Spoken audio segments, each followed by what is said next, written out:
예루살렘 교회 박해가 시작이 되어서 많은 성도들이 예루살렘을 떠나 다른 나라로 피난 갔습니다. 그들 중 일부가 이웃 나라인 시리아라고 하는 그 나라의 안디옥 도시에 정착을 하게 되었어요. 그리고 그들이 거기서 교회를 세웠습니다.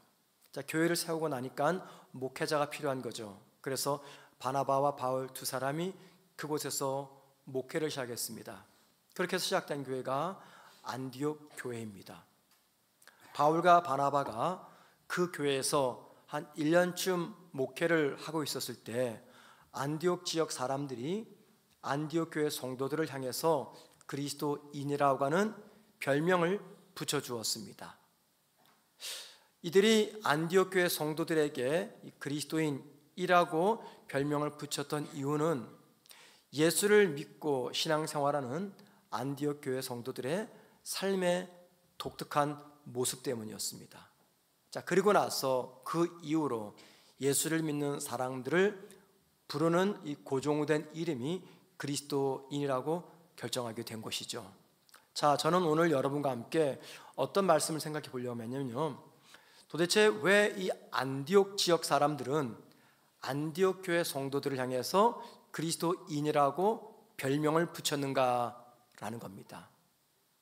성경 어디를 찾아봐도 그 이유가 명확하게 기록되지는 않았어요. 그런데 오늘 본문을 가만히 묵상해 보면은 우리가 최소한의 그 이유들은 찾을 수 있을 것 같아요. 왜 안디옥 시민들이 안디옥 교회 성도들 향해서 그리스도인이라고 불렀는지 그 이유를 희미하게나마 찾아볼 수가 있을 것 같습니다. 그 이유가 무엇인지 이번 주와 다음 주 두 번에 걸쳐서 한번 생각해 보고자 합니다. 본문을 보면은요, 예루살렘 교회 성도들 중 예언의 은사를 받은 성도들 몇 명이 안디옥 교회를 방문합니다. 그런데 그들 중 한 사람이 갑자기 예언을 해요. 곧 흉년이 시작될 것이다 라는 예언이죠. 그리고 그 예언이 성취되어서 긴 기근 끝에 예루살렘 교회 성도들이 큰 어려움을 겪게 됩니다.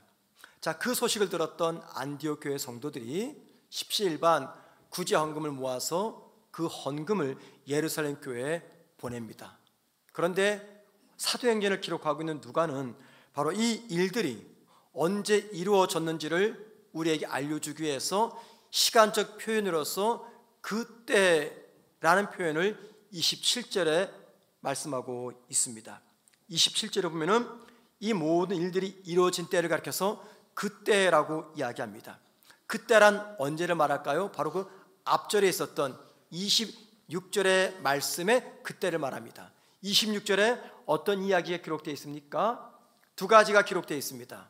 바울과 바나바가 1년간 목회를 한 그때, 또 하나는 안디옥 교회 성도들이 안디옥 시민들로부터 그리스도인이라고 하는 별명을 듣게 되었던 그때, 바로 그때 이 흉년과 안디옥 교회 성도들의 구제 헌금 이야기가 있었다라고 기록되고 있습니다. 바나바와 바울이 안디옥에서 목회를 하게 된 것은요, 주 43년에서 45년 사이에 시작을 했습니다. 그리고 나서 1년이 지났잖아요. 그리고 흉년이 시작됐어요. 자, 그렇기 때문에 아마도 흉년이 시작된 것은 주 44년에서 46년 그 사이가 되지 않을까 생각을 합니다. 자, 두 번째 힌트가 있습니다.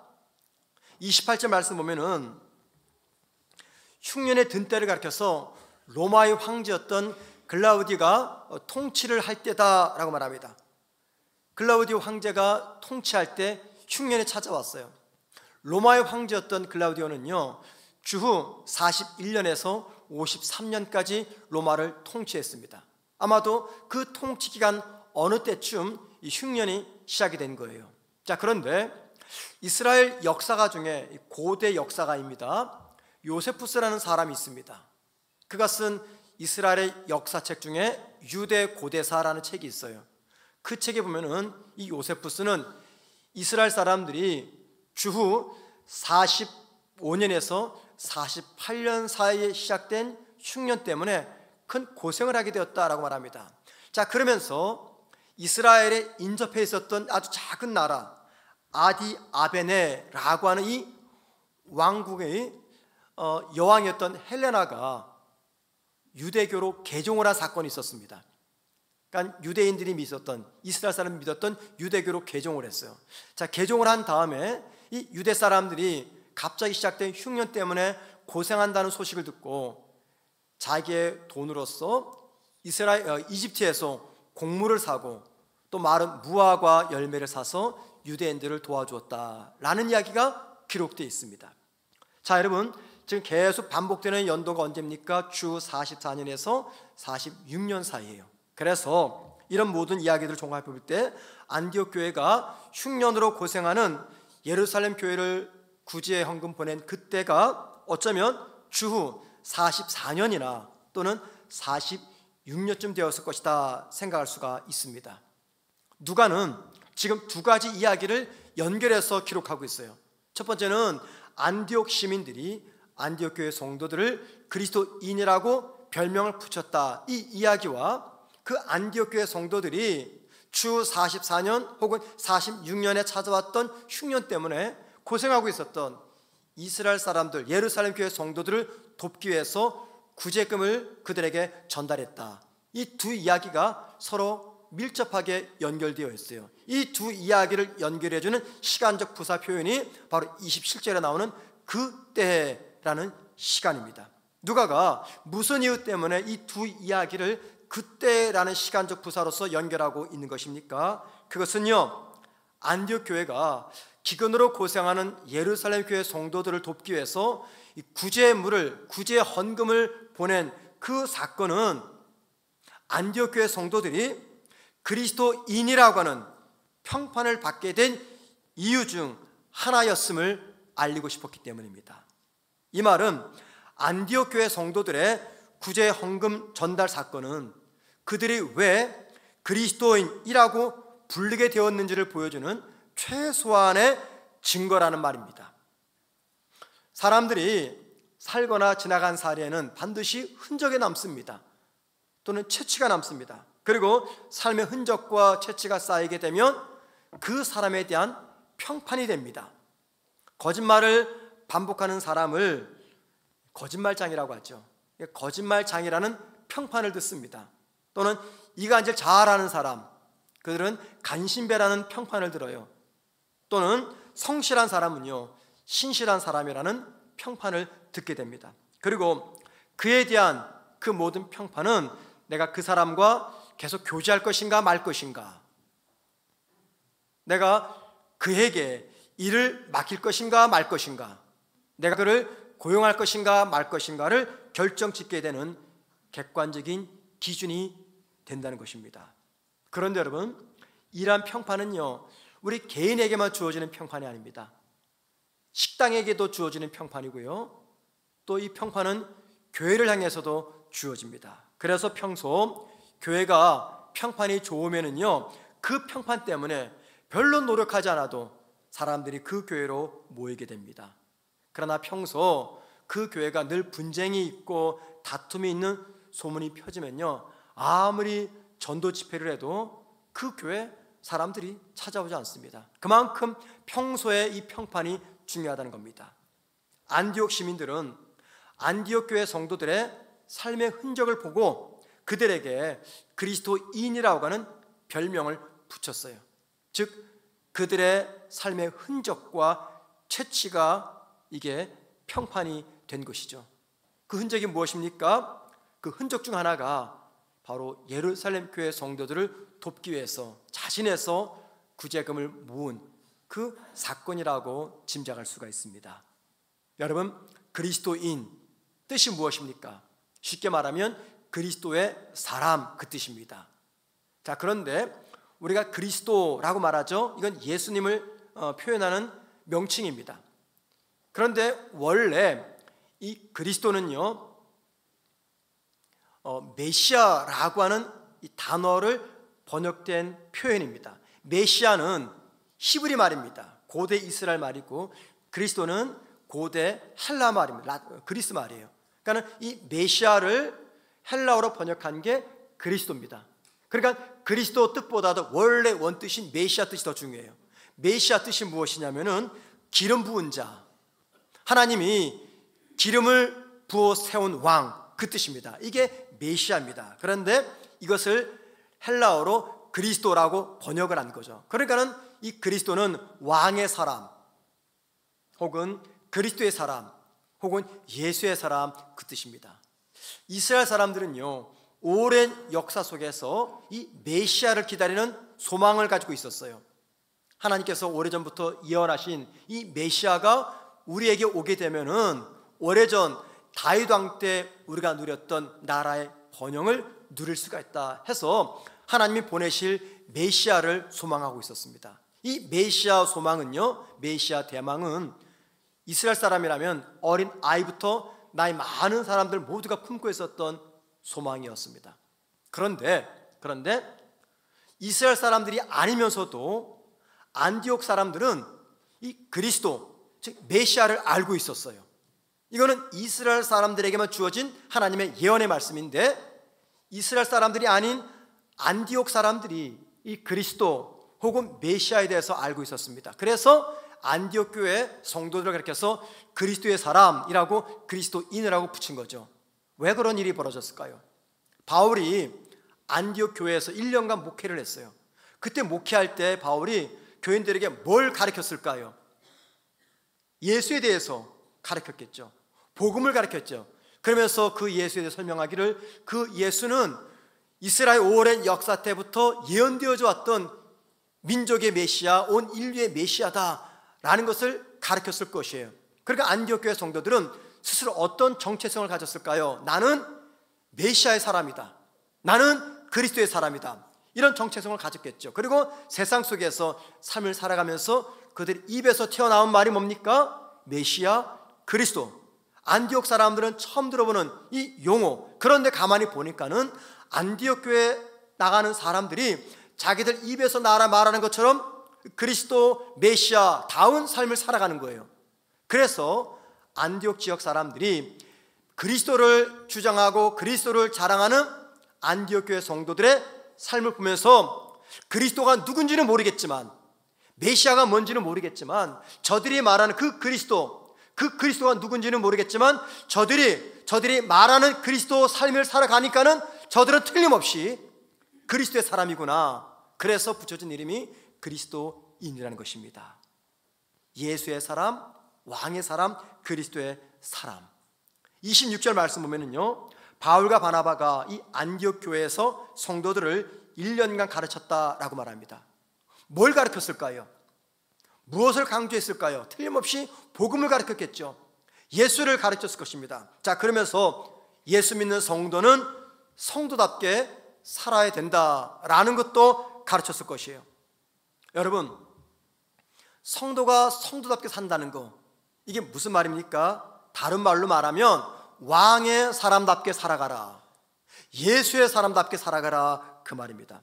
그리고 예수의 사람답게 살아가게 되면은 반드시 우리의 모습 속에서 삶의 변화가 나타나게 될 것이다. 이것을 가르쳤어요. 누가는 지금 구제금을 모아서 전달하는 이 이야기에서 뭘 말하냐면, 예수 믿는 사람답게 살아갈 때 나타나는 삶의 두 가지 특징을 이야기합니다. 바로 그 두 가지 특징 때문에 안디옥 사람들은 안디옥 교회 성도들을 가르쳐서 그리스도인이라고 불렀던 겁니다. 그러면은 여러분, 저와 여러분이 예수 믿는 사람답게 살아갈 때 어떤 삶의 변화가 나타나겠습니까? 오늘 본문은 두 가지를 이야기하는데 시간상 한 가지만 먼저 전하고 나머지 한 가지는 다음 주에 전하겠습니다. 첫 번째, 예수님의 사람답게 살아가게 되면은요, 나의 모든 것은 주님의 것이라는 고백적 삶을 살아가게 됩니다. 이 말은 우리가 예수의 사람으로 살아가게 되면은 소유권 이양이 시작된다는 거예요. 이게 무슨 말이냐면, 내 것에서 더 이상 내 것이라고 주장하지 않고 내 것을 주님의 것이라고 고백하는 이 소유권 이양이 시작된다는 겁니다. 언제요? 예수를 나의 구주로 섬기고 내가 예수 사람답게 살아갈 때 이런 변화가 나타나는 겁니다. 여러분, 예수를 만나기 전과 만나기 후에 결정적인 차이가 뭘까요? 중요한 차이, 저는 그것이 소유권 이양의 차이라고 생각을 합니다. 예수 만나기 전 우리는 어땠습니까? 나의 젊음, 나의 시간, 나의 건강, 나의 생명, 나의 물질, 나의 가정, 나의 직장, 나의 꿈, 나의 자녀, 모든 것들 다 나의 것이며 나를 위해서만 필요하며 나를 위해서만 존재한다고 생각을 했어요. 그죠, 여러분들?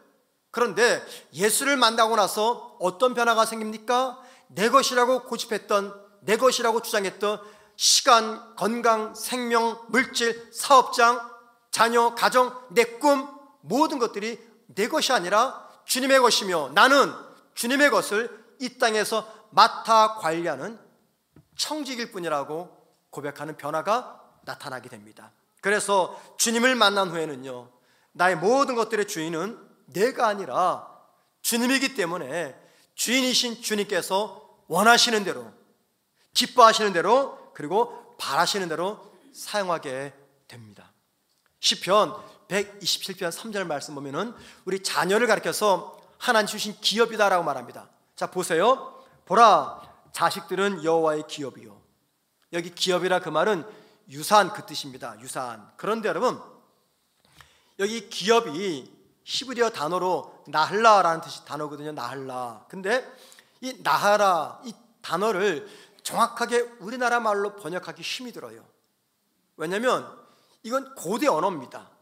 우리와 문화와 시대가 다른 속에서 사용되는 언어인데 이 단어를 우리말로 이거다 명확하게 번역하기 너무 힘이 들어요. 그래서 다양하게 번역이 되는데 그 중에 하나가 기업이라 그래가지고 우리말 기업으로 번역이 되었어요. 그런데 개인적인 생각인데 많은 자료들과 단어들을 종합해 볼 때 이 나할라라는 단어는요, 우리말 단어 속에서 숙제라는 단어와 가장 밀접한 의미를 지닌 단어다라는 생각이 들어요.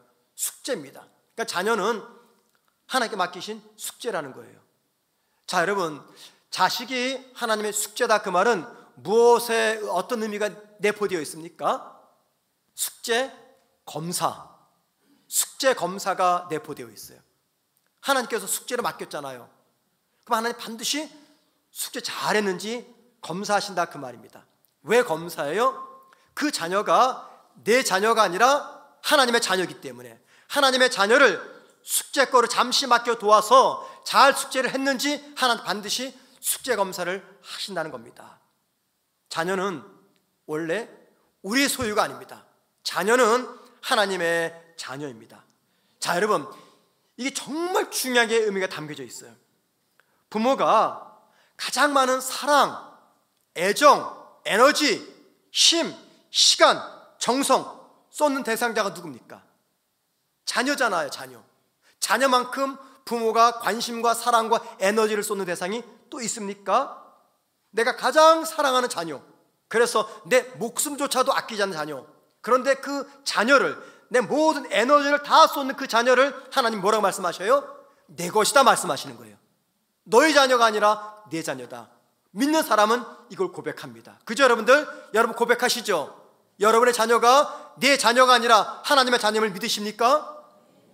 그러면 여러분, 그 다음 단계를 생각하셔야 돼요. 우리가 가장 소중한 내 자녀를 하나님의 자녀라고 인정했다면은 내 자녀만큼 중요하지 않은 것들, 이게 누구 것입니까?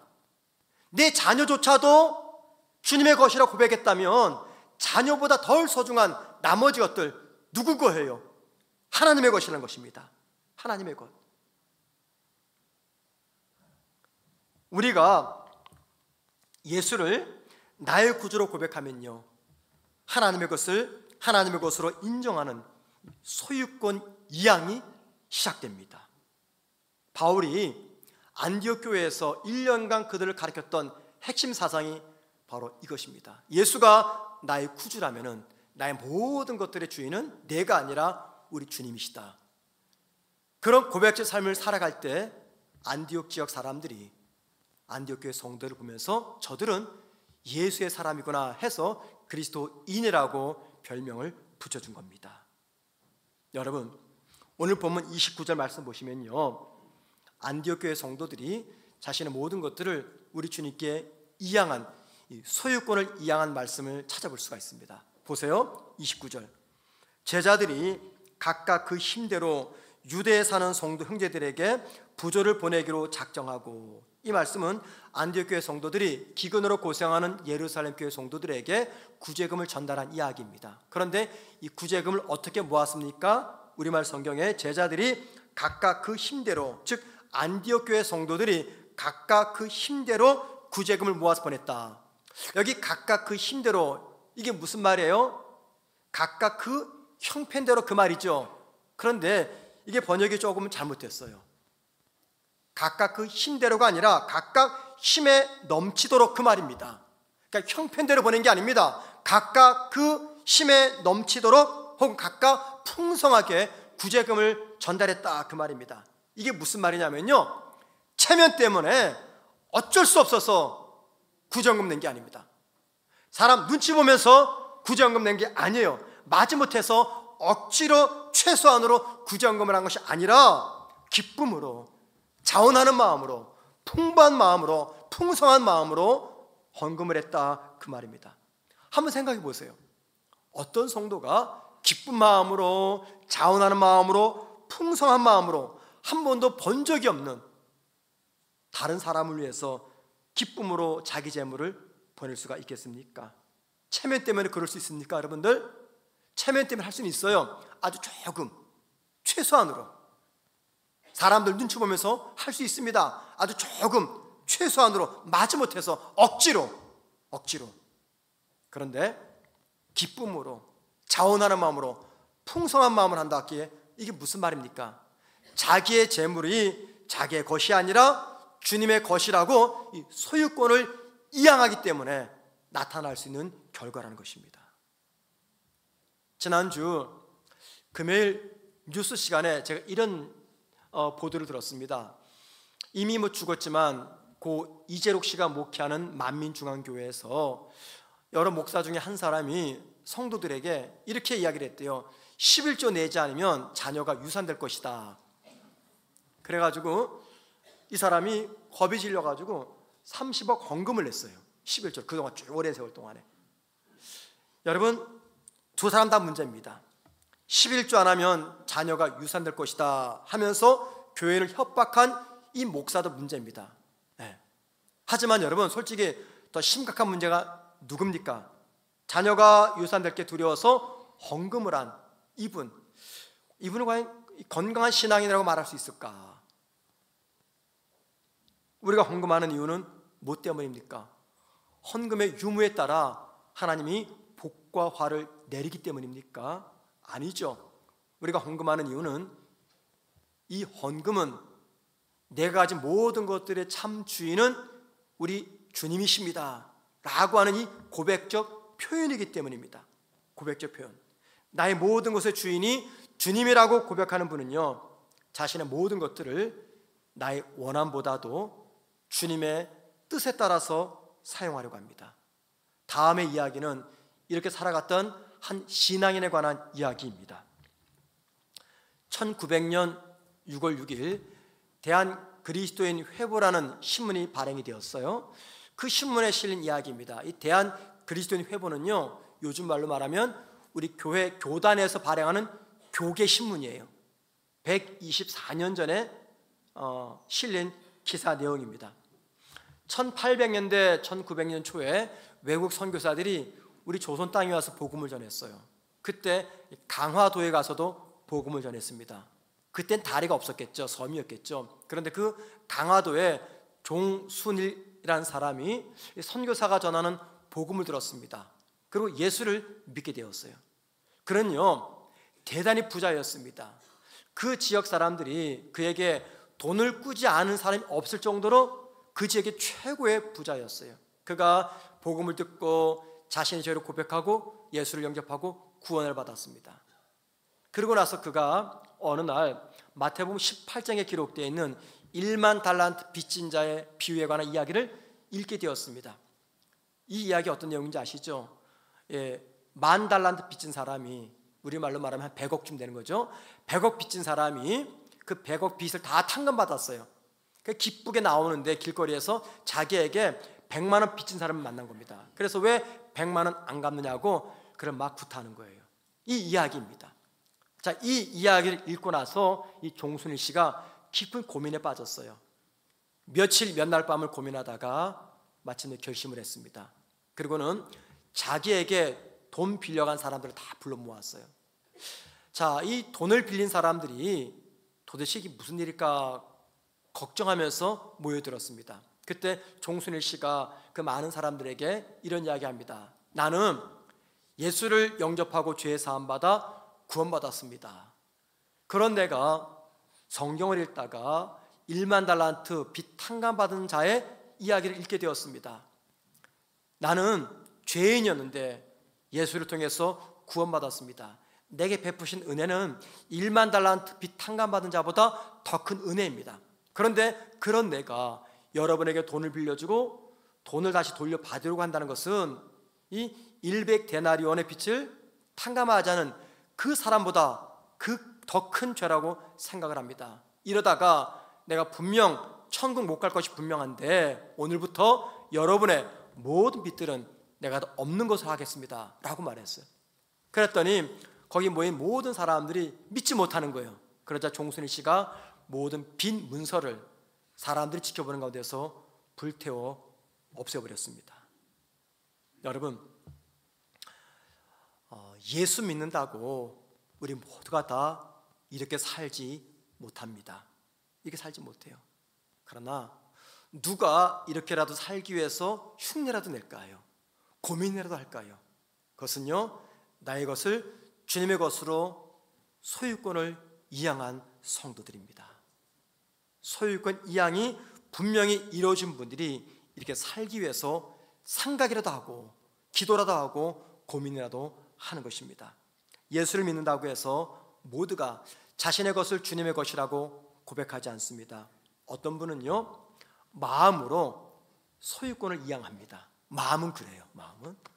어떤 분은 말로는 소유권을 이양합니다. 주님, 내 모든 것은 다 주님의 것입니다. 말로는 그렇게 합니다. 여러분, 만약에 이 안디옥 교회 성도들이 마음으로 또는 입으로만 소유권을 하나님께 이양했다면 태어나서 한 번도 본 적이 없는 예루살렘 교회 성도들을 위해서 풍성하게 힘이 부채도록 구제할 수가 있었을까요? 하지 못했을 것입니다. 그들은 바울을 통해서 배운 하나님의 말씀과 그들이 하나님을 만나 체험한 그 신앙을 구체적으로 삶으로 살아냈던 것입니다. 서울 마포에 가면요, 양화진 외국인 선교사 묘원이 있습니다. 우리나라에 와서 복음을 전했던 선교사님들이 이 땅에서 죽고 그들의 시신을 서울 양화진 묘에 이렇게 모셔두었어요. 우리 교회가 이제 봄이 되면은 우리 주일학교부터 우리 장년들이 한 번은 거기를 방문할 지금 준비를 하고 있습니다. 거기 가면요, 조선시대부터 이 땅에 와서 복음을 전했던 많은 선교사님들의 시신이 이렇게 묻혀진 묘가 있고 묘비가 세워져 있어요. 근데 그 묘비에는요, 이 선교사님들이 살아생전 숨을 거두기 직전에 남긴 마지막 유언 같은 말씀들이 기록이 되어 있어요. 예를 들면 이 감리교회 최초의 선교사였던 아펜젤로 선교사님의 그 묘비에는요, 이런 글이 적혀져 있습니다. 섬김을 받으러 온 것이 아니라 섬기러 왔습니다. 테일러 선교사님의 묘비에는요, 이런 글이 적혀 있어요. 주님, 길고 긴 여행을 끝나고 이제 나는 안식을 얻습니다. 헐버트 선교사님의 묘비에는 이런 글이 적혀 있어요. 나는 웨스트민스터 사원에 묻히기보다 한국에 묻히기를 원하노라. 마지막으로 캔드릭 선교사님의 묘비에는요, 이런 글이 적혀져 있습니다. 나에게 1000개의 생명이 주어진다 해도 그 모두를 한국에 바치리라. 자신들과 아무 상관없는 은둔의 땅, 조선 땅에 와서 조선 사람들을 위해서 자신들의 생명을 바쳤던 이분들의 공통점, 그게 무엇일까요? 자신들의 인생, 시간, 생명, 건강, 가족, 재능, 꿈, 모든 것들의 주인이 자기가 아니라 주님이심을 삶으로 증명했다는 것입니다. 아마도 한번 상상해 봅니다. 2000년 전 안디옥 시민들이 이분들의 삶을 봤다면 이분들에게도 역시 그리스도인, 예수의 사람, 왕의 사람, 그리스도의 사람이라고 별명을 붙이지 않았을까 생각을 합니다. 바울은 고린도전서 15장 10절에서 예수를 박해했던 자신이 예수를 전하고 교회를 세우는 복음 전도자가 된 것은 전적인 하나님의 은혜였다 고백합니다. 보세요. 그러나 내가 나 된 것은 하나님의 은혜로 된 것이니. 이 고백은 하나님의 은혜로 말미암아 자기 인생이 새롭게 변화되었다라고 하는 고백입니다. 자, 이 고백한 다음에 바울은 계속해서 이렇게 이어서 고백합니다. 내게 주신 그의 은혜가 헛되지 아니하여 내가 모든 사도보다 더 많이 수고하였으나 내가 한 것이 아니요 오직 나와 함께 하신 하나님의 은혜로다. 바울은 자신을 변화시키신 주님의 은혜 때문에 다른 사람들보다 더 많이 수고하면서 복음을 전했다라고 말합니다. 바울이 어느 정도 수고를 했을까요? 고린도후서 11장 23절 말씀 보면은요, 바울이 어떤 수고를 했는지 아주 적나라하게 기록해 놓고 있습니다. 감옥에도 수없이 갇혔고요, 매도 수없이 맞았고, 돌로도 맞았고, 굶주림도 겪었고, 배가 파손돼서 배에서 죽을 뻔했던 위기도 겪었고 등등의 사건들을 많이 기록해 놓았습니다. 자, 여러분, 이런 이야기는 뭘 보여줍니까? 그가 복음을 전하다가 생명을 잃을 수밖에 없었던 힘겨운 상황들을 수없이 만났음을 경험했다, 이것을 이야기합니다. 그리고 마침내 그는 고린도후서 12장 10절에서 힘들었던 그때 순간들을 이렇게 설명해 놓았습니다.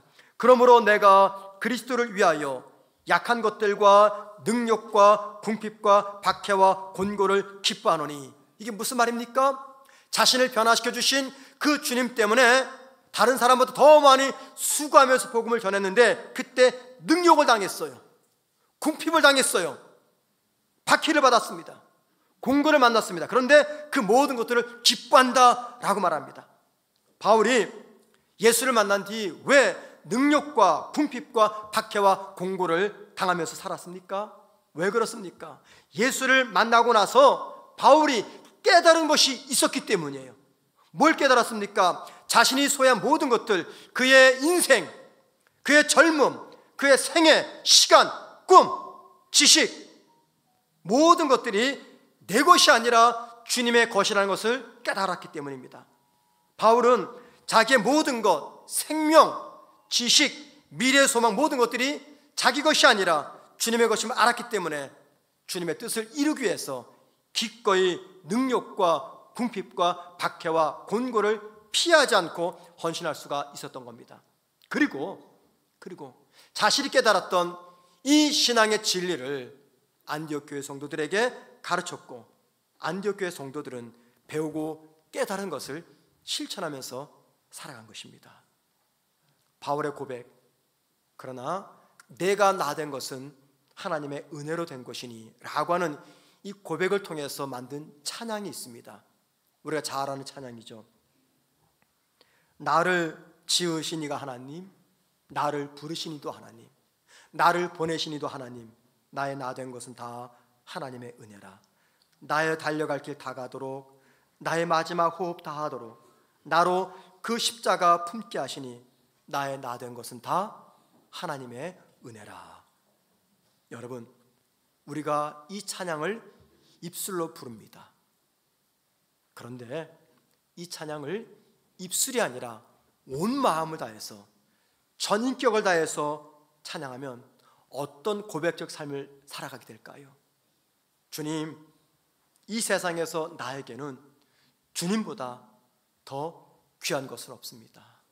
주님, 나에게 있는 모든 것들은 다 주님의 것입니다 라고 하는 이 고백적 삶을 살아가게 될 것이에요. 주님은 매주일 그리하셨지만 오늘도 말씀을 통해서 우리의 생각을 채찍질하시고, 우리의 신앙의 양심을 채찍질하시고, 우리의 영혼을 채찍질하십니다. 왜 주님이 말씀으로 우리의 생각과 우리의 신앙의 양심과 우리의 영혼을 채찍질하십니까? 그것은 잘못된 길에서 돌이켜서 주님께서 원하시는 길로 돌아서도록 하기 위해서 말씀으로 우리의 생각과 신앙의 양심과 영혼을 채찍질하십니다. 나의 모든 것들, 그게 뭡니까? 시간, 건강, 재물, 일터, 자녀, 꿈, 모든 것들이 다 나의 소유로서 나만을 위한 것이라 라고 하는 이 생각에서 돌아서서 나의 모든 것은 다 주님의 것이며 주님을 위한 것입니다 라는 생각과 삶으로 돌이키라고 말씀으로 저와 여러분을 채찍질하십니다. 우리는 그리스도인입니다. 우리는 왕의 사람이고 예수의 사람이고 이 땅에 구원자로 오신 주님의 사람들입니다. 시대의 사람, 세상의 사람, 나만을 위한 사람에서 주님의 사람, 왕의 사람으로 살아가기 위해서 반드시 해결해야 될 문제가 있어요. 이게 바로 소유권 이양의 문제입니다. 왠지 아십니까? 우리 모든 삶의 문제는 결국 이 소유권의 문제이기 때문입니다. 헌신의 문제, 바른 삶의 문제, 인간관계의 문제, 직장에서의 문제, 가정에서 문제, 물질의 문제, 자녀의 문제, 인간관계의 문제, 용서의 문제, 모든 것들은 결국 소유권 이양과 관계되어 있습니다. 그런데 여러분, 이 소유권 이양이 쉽지 않습니다. 고통스럽습니다.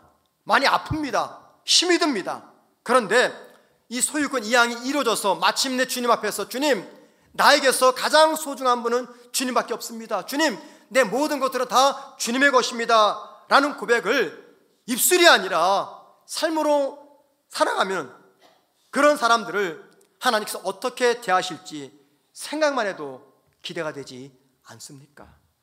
여러분, 내 인생을 나의 것이라고 하면은요, 내 인생을 나의 것이라고 하면은 내 능력의 수준만큼만 나를 세울 수 있어요.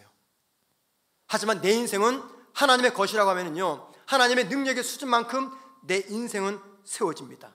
자, 여러분 물어보겠습니다. 어떤 인생이 더 견고합니까? 내 능력의 수준만큼 세워진 인생입니까? 아니면 하나님의 능력에 의해서 그 능력만큼 세워진 인생입니까? 생각해 보세요. 하나님께 내 돈, 내 사업, 내 건강, 우리 가정, 내 자녀, 내 인생은 다 주님의 것입니다 라고 이양하면은요, 그때는 그건 누가 지켜줍니까? 내가 지키는 게 아니에요. 하나님이 지켜주십니다. 여러분, 내가 지키는 것보다 하나님이 지켜주시면 더 힘이 없습니까? 하나님 지켜주시는데 누가 그것을 허물 수가 있겠습니까? 나의 것은 내 것이 아니라 주님의 것입니다. 소유권을 이양하는 순간 하나님의 능력의 수준에 따라서 내 모든 것들을 하나님께서 지켜주십니다. 저는 지금까지 살면서 가장 후회되는 일이 하나 있습니다. 가장 못한 거죠. 아무리 생각해봐도 제가 가장 못한 일입니다. 그것은 내 자녀들을 믿음으로 바르게 키우지 못한 거예요. 그냥 살기 바쁘고 또 아이들이 외국에 자라다 보니까는 신앙도 좋지만 이 외국 사람 틈에서 기죽지 말고 손해보지 말아야 되기 때문에 실력을 키워라 해가지고 계속 공부만 강요했어요. 애들이 중학교, 고등학교 가면서부터. 너희들이 하나님의 자녀다, 하나님의 소유가 된다 라는 것을 가르치지 못했습니다. 그랬더니 내 자녀들은요, 딱 제 수준만큼 자랐어요. 그들에게는 무한한 가능성이 있는데 하나님의 것이라고 소유권을 자녀마저 이양하지 않았더니 내 자식들은요, 딱 내 생각의 수준만큼 자랐어요. 하나님의 능력만큼 자라야 되는데 그러지를 못했어요. 그 1차적 책임이 바로 저에게 있는 거예요. 왜? 내 자녀를 내 것이라고 생각했기 때문에 내 방식대로 키웠어요. 주님께 맡기고 하나님의 자녀니까는 하나님 키워주세요 맡겼다면은 하나님이 당신의 수준만큼 내 자녀들을 지금보다 더 아름답고 온전하게 키웠을 텐데 그러지를 못했습니다. 이게 제가 평생 눈 감을 때까지 남는 후회거리입니다. 자녀를 신앙으로 키우지 못했습니다. 여러분, 저는 바람이 있습니다. 부디 여러분들은 아직 자녀들이 어리다면은 저 같은 후회를 하지 않았으면 좋겠습니다. 이 땅을 떠날 때가 분명히 찾아오죠. 그때 후회할 때 내가 자식을 믿음으로 키우지 못했다, 이런 후회를 저처럼 하지 않았으면 좋겠습니다. 그러기 위해서는요, 내 자녀가 아니라 하나님의 자녀임을, 소유권을 이양하셔야 됩니다. 그래야지 내 능력만큼 잘하지 않고 내 기대만큼 잘하지 않고 하나님의 능력만큼, 하나님의 원하신 만큼, 하나님이 기대하시는 만큼 내 자녀는 자랄 수가 있다는 겁니다. 우리 자녀들이 지금보다 더 잘 자랄 수가 있는데 우리가 그것을 막아버리고 있어요. 내 소유라는 생각 때문에. 하나님의 자녀라는 겁니다. 하나님의 자녀는요, 삶의 위기가 찾아오면은요, 하나님께로 찾아갑니다. 하지만 내 것이다 생각해서 내 마음대로 키우면요, 내 자녀 삶에 위기가 찾아올 때 사람을 찾아갑니다. 어떻게 하시겠습니까? 성도의 모든 삶에 영향을 미치는 것, 이게 바로 소유권 이양입니다. 참된 성도의 삶, 그리고 선교적 삶은요, 바로 이 소유권 이양에서부터 시작이 됩니다. 여러분, 어떤 인생을 꿈꾸십니까? 내 능력만큼 세워지는 내 인생을 바라십니까? 아니면 하나님의 능력만큼 세워지는 내 삶과 우리 가족과 내 자녀를 기대하십니까? 후자를 원하신다면 여러분, 더 늦기 전에 소유권을 하나님께 이양하십시다. 그리고 마음으로만, 입술로만 이양하지 마시고 구체적인 삶의 표현으로서 나의 모든 것들이 주님의 것이라고 주님께 이양하는 저와 여러분 되기를 주의 이름으로 축원을 드립니다.